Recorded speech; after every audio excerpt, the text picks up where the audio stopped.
The UES Tenacity hung in Earth's orbital shipyards, like a child's art project among masterpieces. Its hull, a patchwork of repurposed cargo containers and experimental technology, reflected the morning sun in a dozen different ways. Some sections gleamed with fresh paint, while others bore the scars and dents of their previous lives, hauling goods across the solar system. That's humanity's latest contribution to the Alliance fleet. Ambassador Xylith's crystalline form shimmered with what humans had learned to recognize as barely contained laughter. The Mersian diplomats stood before the observation window, their translucent body refracting light in complex patterns that conveyed their amusement to any of their species present. Admiral James Cooper kept his face carefully neutral, though his jaw tightened almost imperceptibly. The UES Tenacity represents our most advanced integration of human engineering and Alliance-approved technology, Ambassador. Advanced. Another voice chimed in. This one belonged to General Zivra of the Calaxian Defense Force, their metallic scales catching the starlight. It looks like something my younglings would assemble from spare parts. The small group of alien dignitaries gathered in the observation lounge didn't bother to hide their agreement. Their own ships, visible through the same window, told a different story. Sleek crystalline vessels and biomechanical wonders that seemed to defy physics itself, each one a testament to thousands of years of technological evolution. The Tenacity's AI core came online, its processing centers lighting up one by one. Unlike the quantum cores used by Alliance vessels, this one had been built using modified gaming servers and repurposed satellite arrays. The engineers had called it thinking outside the box. The Alliance had called it primitive. The ship's AI is running on silicon. Ambassador Xylith's bioluminescent patterns shifted to deep purple, a sign of disbelief among their kind. We haven't used silicon-based computing for military applications since before we achieved stellar flight. Admiral Cooper watched as the Tenacity's systems continued their boot sequence. The ship's external cargo arms, modified for combat maneuvers, flexed and tested their range of motion. We work with what we have, Ambassador. And what we have is centuries of experience in adapting, improvising, and overcoming. How charmingly primitive, General Zivra said, not bothering to use their universal translator's diplomatic filter. Though I suppose it's commendable that your species tries so hard with such limited resources. The Tenacity's main engines fired in their final test sequence, the modified fusion drives originally designed for deep space mining operations. They didn't have the elegant matter-antimatter systems of modern Alliance vessels, but they had something else: reliability, simplicity, and most importantly, unpredictability. Limited resources. Cooper finally allowed himself a small smile. Tell me, General, how many of your ships can continue operating after losing 90% of their primary systems? The question caught the alien officer off guard. Why would we design for failure? Because sometimes survival isn't about being the strongest, Cooper replied, watching as the Tenacity's irregular hull configuration caught the light. Sometimes it's about being too stubborn to quit. The delegation soon departed, their dismissive comments and barely concealed mockery echoing through the station's corridors. Within hours, the Alliance High Command had made their decision. The UES Tenacity would be assigned to patrol the remote frontier zone Delta, far from any significant military operations or important trade routes. As Cooper watched the ship prepare for its first FTL jump, he thought about the crew already aboard. They were like the ship itself, outcasts, misfits, those who didn't quite fit into the gleaming, perfectionist world of the Alliance military. But they were also something else. They were human, and if humanity's history had proven anything, it was that their greatest achievements often came from those who everyone else had written off. The Tenacity's first jump drive engaged, another obsolete system according to Alliance standards. But as the ship disappeared into the depths of space, Cooper remembered an old Earth saying, They laugh best who laugh last. He had a feeling the galaxy wasn't done being surprised by humanity's junkyard dog of a warship. Not by a long shot. Commander Jack Sterling stood in the Tenacity's command center, taking in the organized chaos around him. The bridge looked nothing like the crystalline command pods of Alliance vessels. Instead, recycled pilot seats from decommissioned shuttles sat before screens cobbled together from gaming monitors and industrial displays. To most Alliance officers, it would look like a museum of obsolete technology. To Sterling, it looked like home. "Sir, the AI core is requesting permission to start integration tests with the new crew." The voice belonged to Diana Martinez, known as Ghost to anyone who'd worked with her longer than a day. She sat at the neural interface station, her fingers dancing across 3 different keyboards, while holographic displays flickered around her head. "Permission granted, Ghost." Sterling watched as she closed her eyes, her neural implants, civilian grade, not military, connecting with the ship's unique AI architecture. Ghost had been kicked out of 3 different Alliance technology institutes for insisting that AIs needed to be treated like partners, not tools. Now she was the only one who could really talk to the Tenacity's unconventional digital brain. The main door hissed open, admitting a mountain of a man carrying what looked like a toolbox made from an old missile casing. Mike Freight Train Thompson had spent 20 years piloting cargo haulers before the Alliance had standardized all shipping routes. Now those routes were considered obsolete, just like him. "Reporting for duty, Commander," Thompson said, already eyeing the modified cargo control systems. "Though I still say you're crazy for wanting a washed-up freight jockey as your navigation officer." Sterling smiled. The Tenacity's built from cargo containers. Freight. Who better to flying her than someone who knows every trick in the book for managing unwieldy cargo? A series of small explosions from the weapons bay interrupted their conversation. Moments later, Lieutenant Hannah Wildfire Rodriguez emerged through a maintenance hatch, her face smudged with carbon scoring, but wearing a grin that would make a cat nervous. "Good news and bad news, Commander," she announced, pulling herself onto the bridge. "Good news is I've figured out how to triple the yield of our plasma torpedoes using modified shipping container cooling systems. Bad news is we're going to need some new testing equipment." She paused. "And maybe a new weapons bay." Sterling should have been concerned. Instead, he felt that familiar spark of excitement. Rodriguez had been laughed out of the Alliance weapons development program for her unrealistic theories about plasma containment. Now she was proving those theories right, one explosion at a time. "Ghost, how's our AI handling the crew integration?" Sterling asked, moving to the central command station. "Better than expected, sir." Martinez's eyes remained closed, but her smile was genuine. "The processing architecture we salvaged from those gaming servers is actually perfect for adapting to individual crew patterns. It's learning to play with us rather than just following programs." Thompson snorted from his station. "An AI that thinks video games are good training for space combat.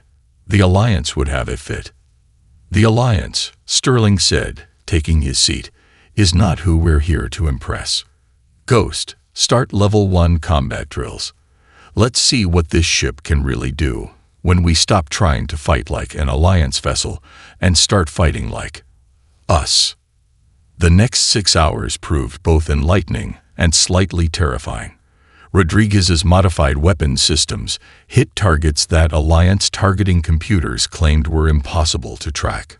Thompson flew maneuvers that made the ship's structure groan, but somehow never break, using the cargo container configuration in ways that defied standard combat doctrine. And through it all, the AI learned, adapted, and even seemed to develop a personality of its own. Something the Alliance claimed was impossible with primitive silicon-based systems. As the shift ended and the rest of the crew filed out, Sterling remained at his station, looking at the performance data. On paper, the Tenacity was a joke. In practice, well, they were about to rewrite the book on what a warship could be. "Send a message to Admiral Cooper," he told the AI. "Tell him the Tenacity is combat ready." He paused, then added with a smile, "And tell him to warn the galaxy that the joke's about to be on them." The distress call came during third shift, when the Tenacity was testing Rodriguez's latest weapons modification in a remote sector of Frontier Zone Delta. The signal was weak, breaking up across subspace frequencies that the Alliance had deemed obsolete years ago. "Good thing we kept the old receivers," Ghost Martinez muttered, her neural link with the ship's AI translating the fragmented message. "Civilian transport. Under attack. 3 pirate vessels." Her eyes snapped open. "They're flying Nightshade-class raiders." Sterling felt his jaw tighten. Nightshade raiders were top-of-the-line pirate ships, stripped-down Alliance military surplus modified for speed and lethality. "Time to intercept. 4 minutes if we push the engines past safety limits," Thompson called from the navigation station, already plotting the course. "Those modified mining thrusters might not be pretty, but they can move when we need them." "Do it." Sterling activated the ship-wide comm. "All hands, battle stations. This is not a drill. Rodriguez, tell me you've got something special for our first dance." Wildfire's voice crackled back, excitement barely contained. "Remember those cargo containers we've been modifying? Time to show the pirates our magic trick." The Tenacity dropped out of FTL into a scene of calculated brutality. 3 sleek, black raiders circled a civilian transport like wolves around wounded prey. Their energy weapons had already breached the transport's hull in multiple places. "Pirates have spotted us," Ghost reported, her fingers flying across her console. "They're laughing, sir, sending messages about the jump. Keep coming to the rescue." Sterling allowed himself a small smile. "Let's see who's laughing in about 2 minutes." Thompson, pattern Delta 7. Rodriguez, deploy the party favors. The Tenacity's external cargo arms whirred to life, each one carrying what appeared to be standard shipping containers. As the pirates moved to surround their new target, the containers burst open, revealing their true nature. Hundreds of magnetized metal fragments, each precisely engineered from scrapped container parts, created a swirling cloud around the Tenacity. The ship's AI, drawing from thousands of hours of video game combat simulations, calculated the perfect patterns to create a defensive screen that also served as an offensive weapon. "What the hell is that?" one of the pirate captains demanded over an open channel. Their confusion quickly turned to panic as their advanced targeting systems, designed to track standard military vessels, began to fail. The cloud of metal fragments, each one broadcasting false signatures thanks to Rodriguez's modifications, created a nightmare for the raiders' sensors. They couldn't tell which signals were the ship and which were decoys. "Wildfire," Sterling called. "Show them why you don't bring standard military tech to a human fight." Rodriguez's modified plasma torpedoes launched from hidden ports in what appeared to be damaged sections of the hull. The weapons, using the chaotic metal cloud as cover, approached their targets from multiple angles simultaneously. The first raider never had a chance. Its advanced shields, calibrated for standard energy weapons, failed to recognize the jury-rigged plasma containment field until it was too late. The ship split apart in a spectacular display of light and debris. "2 bogies remaining," Ghost reported, her voice tight with concentration, as she helped the AI coordinate their unconventional defense screen. "They're trying to regroup and, wait, they're powering up their FTL drives." "Oh no you don't," Thompson growled, his hands dancing across his controls. The Tenacity moved like no military vessel should, its irregular hull configuration and cargo container architecture allowing for maneuvers that defied standard combat doctrine. The second raider fell to a combination of debris impacts and another of Rodriguez's special torpedoes. The third, perhaps showing more wisdom than its companions, managed to jump away, but not before taking enough damage to ensure every pirate in the sector would hear about the strange ship that turned junk into weapons. As the crew secured from battle stations and began rescue operations for the civilian transport, Sterling received a message from Admiral Cooper. First contact report received. Not bad for a jump keep. Keep surprising them. Sterling looked around his bridge at his crew of misfits who'd just proven that sometimes the best weapons aren't the shiniest or most advanced. They're the ones nobody sees coming. Send a response. He told Ghost. Tell him this was just the warm-up act. The holographic display in the Tenacity's briefing room showed dozens of red markers where Alliance outposts had gone silent. Each dot represented a dead station, a shattered fleet, or worse. Another mystery that the galaxy's most advanced military forces couldn't solve. Outpost Sigma 9. Ghost Martine's read from her data pad, her voice tight. Destroyed yesterday. Their last transmission showed crystalline ships being turned to dust. The entire defense fleet, gone in minutes. Sterling studied the pattern of destruction, something nagging at the back of his mind. The attacks seemed random, but experience had taught him that in space, nothing was ever truly random. Replay the attack patterns, Thompson suddenly called out, his eyes wide. The former freight pilot had been unusually quiet during the briefing, but overlay the old emergency freight corridors, the ones from before the Alliance standardized everything. Ghost's fingers flew across her controls, and new lines appeared on the map, ancient shipping routes that had been obsolete for decades. The room fell silent as the pattern emerged. Son of a gun, Rodriguez whispered. They're following the old trading routes. Every single attack hits a point where emergency corridors intersected. Thompson finished. These aren't random strikes. They're methodically taking out positions based on a navigation map that hasn't been used since before first contact.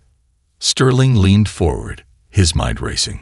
Ghost, get me Admiral Cooper. Now. The Admiral's hologram appeared minutes later, his expression grim. Make it quick, Sterling. We've got another station under attack in the Centauri sector. Sir, we've found the pattern. The enemy is using old Earth trading routes as their attack corridors. They're following navigation paths that predate the Alliance's standardized lanes. Cooper's image flickered as he processed this information. That's impossible. Those routes haven't been used in. Exactly, Thompson cut in, then remembered he was addressing an admiral. Sir, the routes were abandoned because they were inefficient by Alliance standards, but they were mapped out by humans when we were still learning to navigate deep space. They're unpredictable, sometimes dangerous, but they work, Cooper finished. I'll take this to the Alliance Council immediately. The transmission cut off, leaving the crew in tense silence. They all knew what would happen next. The Alliance would dismiss the theory. After all, what could a crew of misfits on a patchwork ship know about strategic analysis? 3 hours later, they received their answer. The Alliance Council had reviewed their finding and found it lacking in scientific merit. They were ordered to maintain their patrol of Frontier Zone Delta and leave the strategic analysis to qualified experts. Well, Rodriguez said, breaking the heavy silence that followed. That's about what we expected. Sterling stood up slowly, looking at each member of his crew. In their eyes, he saw the same thing he was feeling, a mix of frustration, determination, and something else, something uniquely human. Ghost, he said finally, pull up everything we have on the old emergency corridors, every route, every intersection, every hazard warning that made the Alliance call them inefficient. Thompson's eyes lit up. Sir, are we going tow? We're going hunting, Sterling confirmed. The Alliance wants to ignore the pattern. Fine. But we're not going to sit here and wait for more outposts to die because someone thinks they're too advanced to look backward. One problem, Ghost said, though she was already working her console. If we leave our patrol zone, we'll be in direct violation of orders. Sterling's smile was wolf-like. Then we better make sure we find something worth getting court-martialed for. Rodriguez, how are those new sensor modifications coming along? The ones that use old shipping container scanners to track energy signatures. Ready to go, sir. Not Alliance standard. But neither are we, Sterling finished. Plot a course along the old Portland Centauri route. Freight.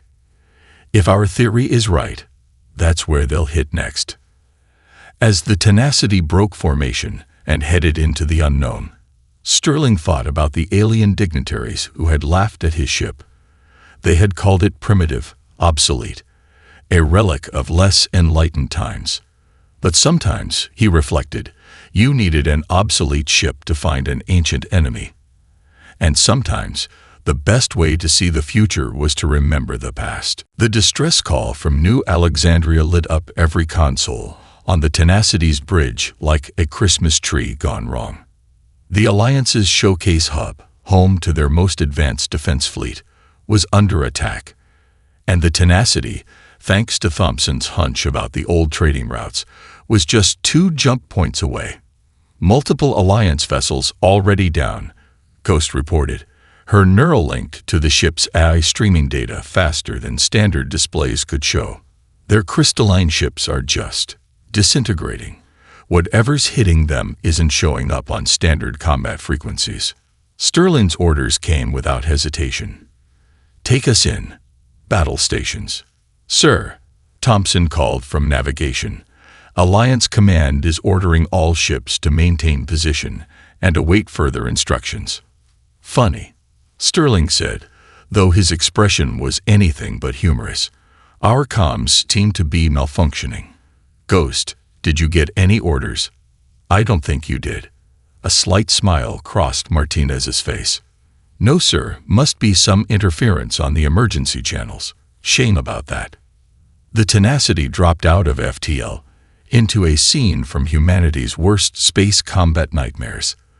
The pride of the Alliance fleet, ships that had made their own vessel look like a collection of space junk, were being systematically torn apart by golden vessels that moved like liquid metal through space. Energy signatures are off the charts, Rodriguez reported from weapons. But wait. Her hands flew across her console. Ghost, run a comparison with those old shipping scanner frequencies we modified. Martinez's eyes widened behind her neural interface. Match found.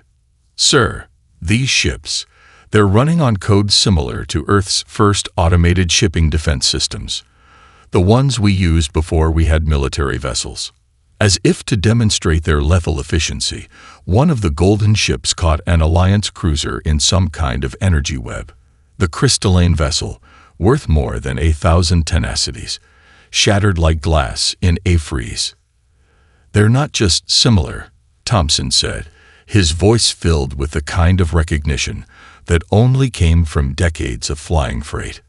They're moving like old automated defense drones, the ones that used to protect shipping lanes from pirates. Sterling watched as another Alliance ship, trying to execute a perfect military maneuver, was cut to pieces. They're fighting like warships, he realized. And these things were designed to counter commercial raiders, Thompson finished. The more perfect the military formation, the easier it is for them to predict and counter. A new alert blared through the bridge. One of the golden ships had finally noticed the patchwork vessel hanging back from the battle. It turned, its ancient weapon systems charging for another kill. All hands, Sterling's voice carried across the ship's comm system. Time to show them why sometimes the best warship is the one that doesn't fight like one at all. Thompson, give me your best trunk freight hauler impression. The Tenacity moved like a ship that had no business being in a combat zone. It wobbled, its course erratic, its modified cargo container hull creating an irregular profile that defied standard target prediction. The golden ship's first attack missed completely, its energy web passing through empty space, where a military vessel would have logically maneuvered. The ancient defense system, programmed to counter both military and pirate ships, found itself unable to predict the movements of a vessel that handled like a loaded freight hauler having a bad day. Rodriguez, Sterling called, "Show them what those modified container scanners can do." Wildfire's response was a barrage of weapons fire that no proper military vessel would have attempted. The repurposed mining lasers and adapted cargo loading equipment, fired through the chaotic screen of their debris field, found gaps in the ancient ship's defenses that more advanced systems had missed. The golden ship's hull crackled with energy as Rodriguez's attacks hit home. For the first time since the mysterious enemy had appeared, one of their vessels showed signs of actual damage. "Send a tight beam transmission to any Alliance ship still functioning," Sterling ordered. "Tell them we found their weakness. Sometimes the best way to fight the past is to be the past." Ghost finished, her fingers already dancing across her console. Message sent. "Sir, I think we just became the most important junkheap in the galaxy. Target 3 o'clock high." Thompson's warning cut through the chaos on the bridge as another golden ship emerged from the debris field of New Alexandria's outer defense ring. The Tenacity rolled like a drunken freighter, its irregular hull configuration making the maneuver look like a system malfunction rather than a deliberate evasion. "They're learning," Ghost called out, her neural interface streaming data faster than standard displays could process. "The ancient defense systems are adapting their attack patterns. They're trying to find logic in our movements." Sterling allowed himself a grim smile. "Then let's give them something even more illogical. Rodriguez, deploy the next phase of Operation Crazy Train." "With pleasure, sir." Wildfire's fingers danced across her modified weapons console. The Tenacity's external cargo arms whirred to life, but instead of launching weapons, they began broadcasting data, massive amounts of it. Each cargo container had been converted into a makeshift data transmitter, flooding local space with signals that would have been familiar to any shipping computer from Earth's early space age. Freight manifests, delivery schedules, maintenance requests, all of them decades out of date, all of them meaningless to modern systems. "The golden ships are hesitating," Ghost reported, a note of triumph in her voice. "Their base programming is trying to process what we're sending. They think we're some kind of ancient trade fleet." The enemy vessel's confusion was visible in their movement. Their liquid metal hulls rippled with uncertainty as their ancient programming tried to categorize the Tenacity. Was it a threat? A civilian ship? Their targeting systems couldn't decide. "Now for the real magic," Sterling ordered. "Thompson, pattern Echo 7. Rodriguez, light M up." The Tenacity's movement pattern shifted again, this time mimicking the approach vector of an old emergency response vehicle. As the golden ship's programming struggled to adapt, Rodriguez unleashed their latest innovation. Modified mining lasers, their beams scattered through the debris field of shattered cargo containers, created a web of energy that looked chaotic, but was anything but random. The ancient defense systems, programmed to counter both military and pirate attacks, found themselves unable to predict where the next hit would come from. Direct hit on their primary hull. Rodriguez's voice was electric with excitement. "The scattered laser pattern is getting through their adaptive shielding. That's because they're looking for focused military-grade weapons," Thompson added, his hands never stopping their dance across the navigation controls. "Not the kind of jury-rigged mining equipment we used to use for asteroid braking." A golden ship exploded in a spectacular display of light and energy, its ancient systems finally overwhelmed by the combination of confused programming and unconventional attacks. The remaining enemy vessels began to pull back, their movements suggesting something that should have been impossible for automated systems: uncertainty. "They're retreating to regroup," Ghost announced. "But sir, I'm picking up something else. The data streams they're exchanging, they're not just combat protocols. They're sending everything back to some kind of central control point." Sterling leaned forward in his command chair. "Can you track it?" "Better than that." Ghost's smile was visible even behind her neural interface. "I think I can read it. The base code is similar to old Earth shipping network protocols. They're reporting a system error, unable to classify target according to standard parameters." "Well," Sterling said, "let's give them something else to report. All hands, prepare for pursuit. Thompson, plot their most likely course based on the old emergency corridors. Rodriguez, keep those cargo containers broadcasting. I want these things so confused they forget how to fight." As the Tenacity moved to follow the retreating golden ships, Sterling received a message from one of the surviving Alliance vessels. The text was simple but spoke volumes. "Whatever you're doing, keep doing it. We're with you." "Send a response," Sterling told Ghost. "Tell them to have their ships mimic our movement patterns. It's time to show these ancient defenders that sometimes the most advanced solution is to think like your ancestors." The mighty ships of the Alliance fleet, their crystalline hulls still gleaming despite the battle damage, began to move in ways their designers had never intended. They wobbled, they wavered, they flew like they'd been assembled from spare parts. And for the first time since the crisis began, they started winning. The ancient space station loomed before them like a mountain made of living metal, its golden surface rippling with the same fluid grace as its defender ships. The Tenacity led a ragtag fleet of surviving Alliance vessels, each one now moving with the same irregular patterns that had confused the enemy's targeting systems. "That thing's bigger than New Alexandria," Thompson whispered, his hand steady on the navigation controls despite the awe in his voice. "And those energy readings match early Earth automated defense networks." Ghost finished, her neural interface processing data streams that would have overwhelmed standard military systems, but amplified by a factor of thousands. "Sir, this station, it's like looking at the great-grandmother of every automated system we ever built." Sterling studied the tactical display, where dozens of golden ships were emerging from the station's docking bays. The remaining Alliance fleet, those who had survived by adopting the Tenacity's unorthodox tactics, formed up behind them, ready for what could be their final battle. "Ghost, can you get inside their network?" Sterling asked, already forming a plan that any proper military commander would call insane. "Not from here," she replied. "But if we could get closer, maybe using some of those old maintenance protocols we found." Rodriguez's voice cut through the tension. "Sir, I have an idea. You know how we've been broadcasting old shipping data? What if we don't just look like a cargo ship?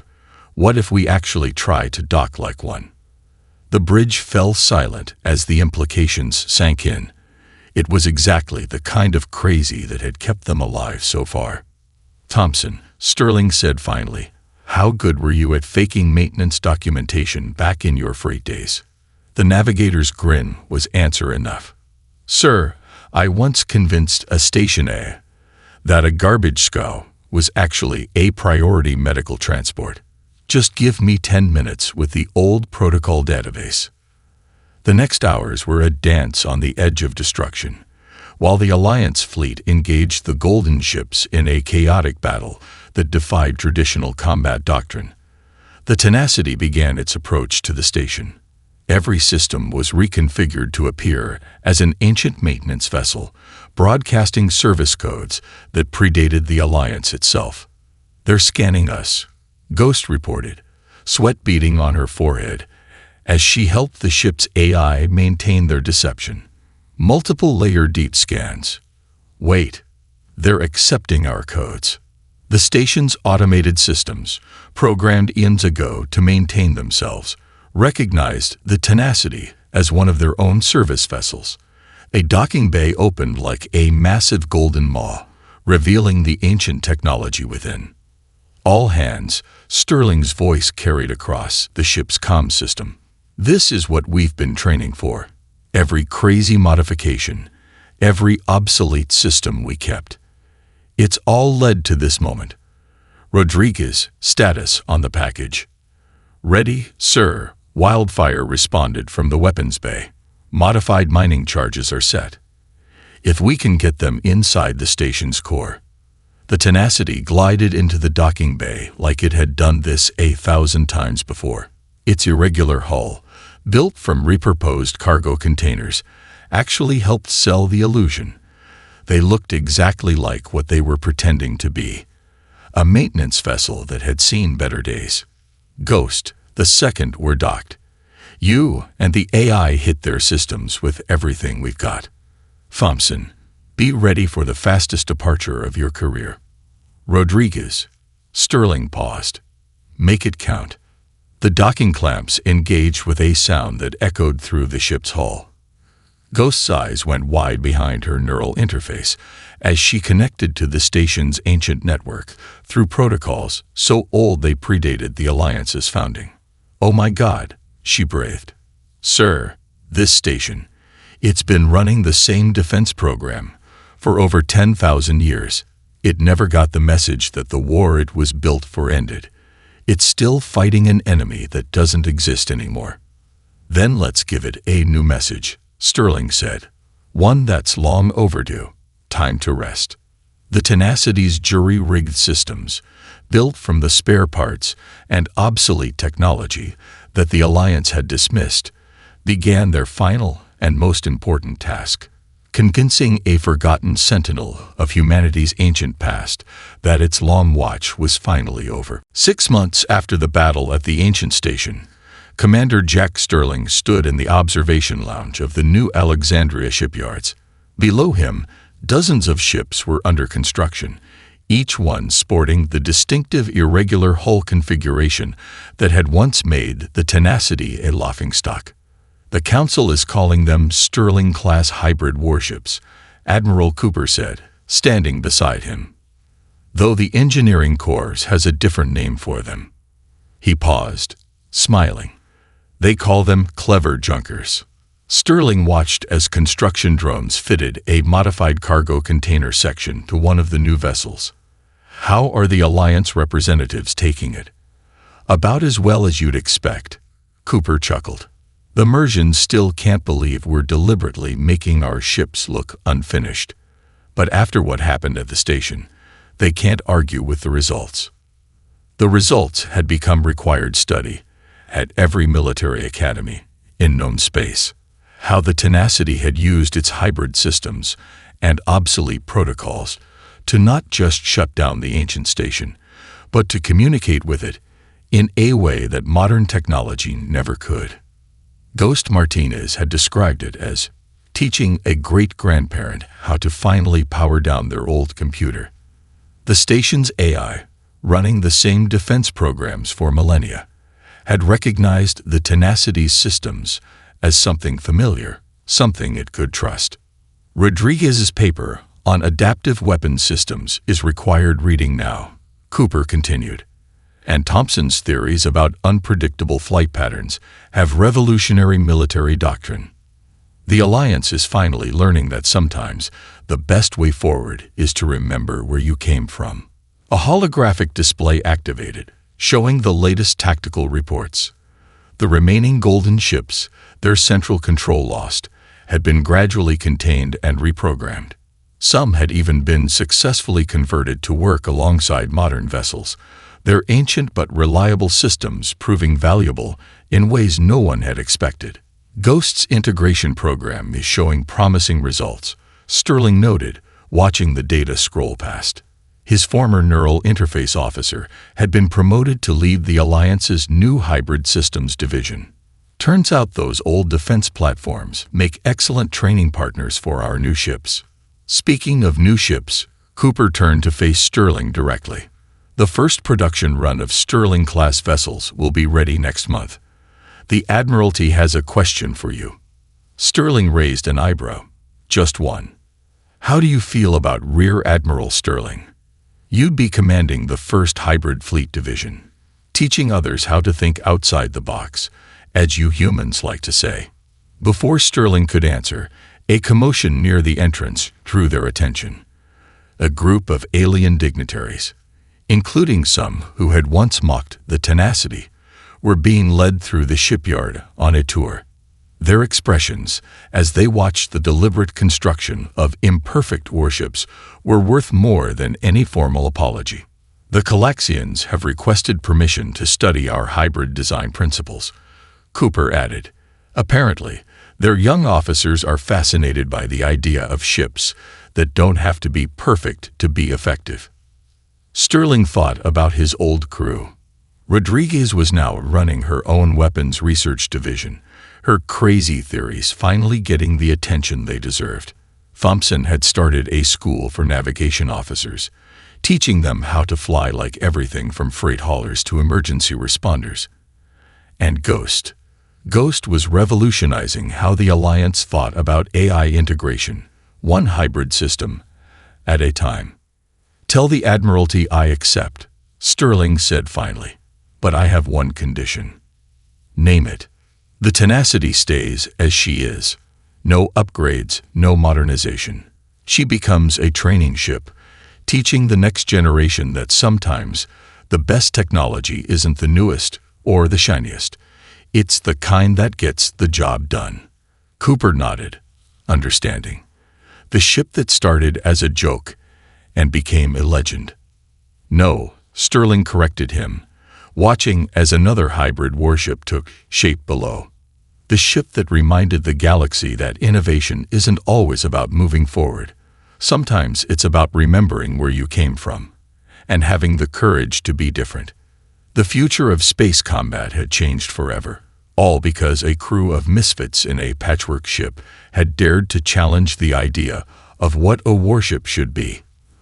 The Laughingstock had become the legend, and in doing so, had written a new chapter in the story of human ingenuity. And somewhere in the shipyard below, a young cadet looked up at an ugly new warship and saw not an embarrassment, but a promise that in a galaxy obsessed with perfection, there would always be room for those who dared to be different.